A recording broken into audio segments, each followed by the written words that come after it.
Hello future engineers, welcome to my YouTube channel. If you're still new to my channel and you like what I'm doing, please don't forget to share my videos to your friends and to your friends' friends.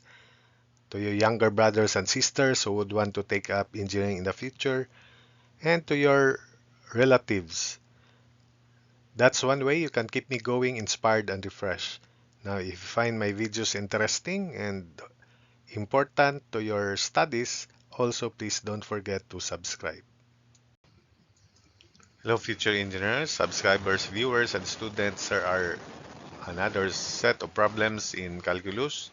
I hope that these problems will help you improve and further increases your knowledge in calculus, which will help you in your future life in engineering.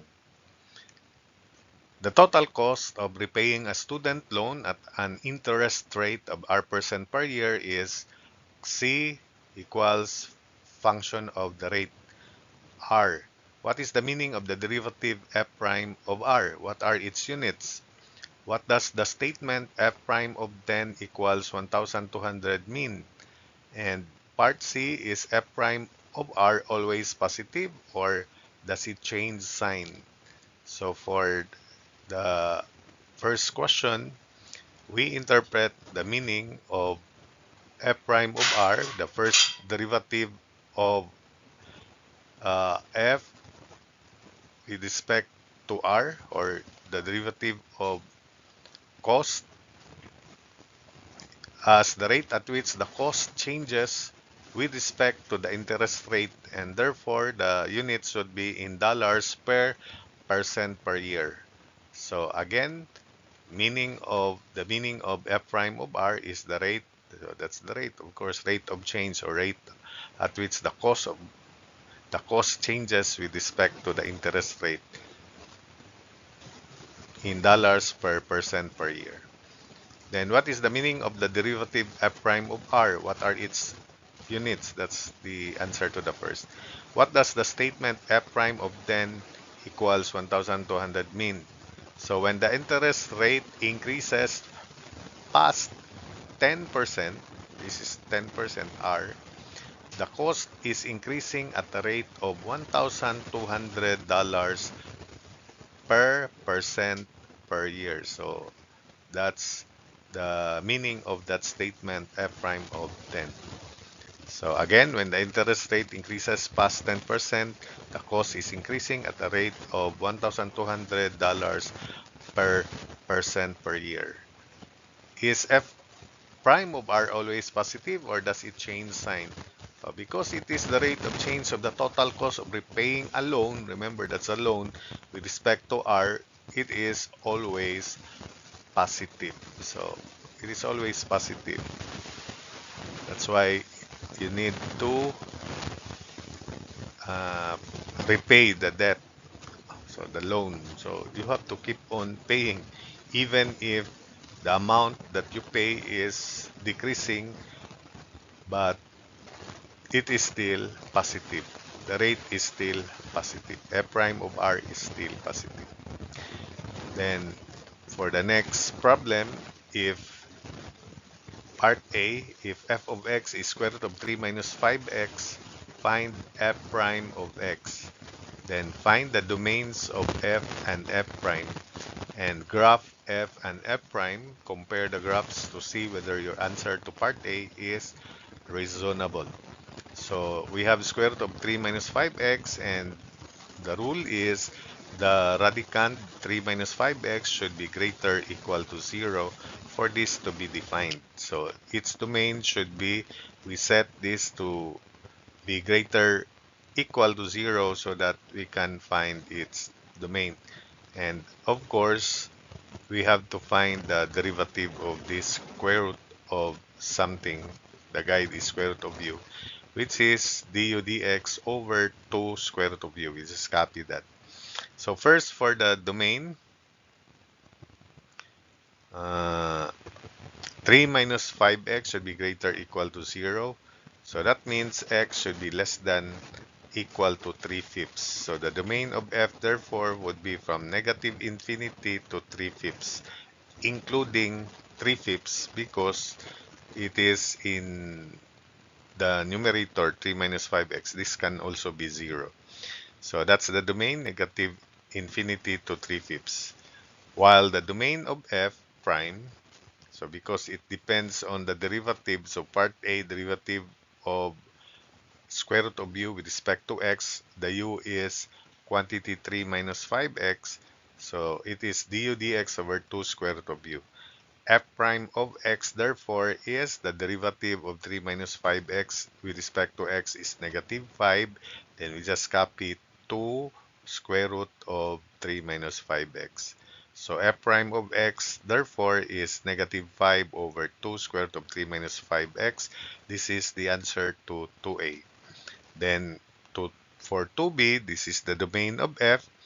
And for the domain of f prime, because square root of 3 minus 5x is now in the denominator, we cannot allow the denominator to be 0. That's why the domain is now negative infinity, comma, 3/5, but 3/5 is no longer included for the domain of f prime because square root of 3 minus 5x is in the denominator. And remember, division by 0 is not defined.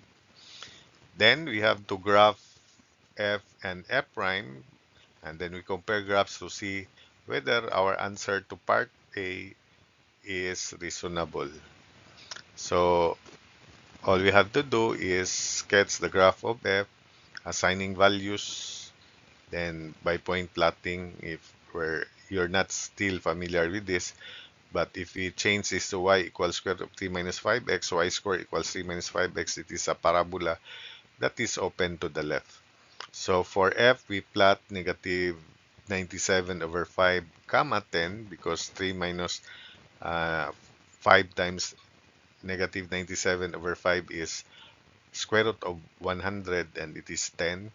Then negative 13 over 5, 13 plus 3, 16, square root of 16, 4. So that's why it's 4 there. 3 minus 5 times negative 6 over 5 is 9, square root of 9 is 3. 3 minus 5 times negative 1/5 is 4, square root of 4 is 2. Then 3 minus 5 times 0 is 0, is 3, square root of 3 is 1.732. 3 minus 5 times 3/5 is 0, and therefore these points are enough to plot the graph of f of x, which is square root of 3 minus 5x. For f prime, we use the same value and we have to add negative 141 over 5. So that's square root of 141 negative square root of 3 minus 5 times negative 141 over 5 is 144. So if we plot it for f, there should be negative 141 over 5 comma 12 comma 12, but uh, we just have it for f prime because it is now in the denominator. So negative 5 over 2 times 12 is negative 5 over 24.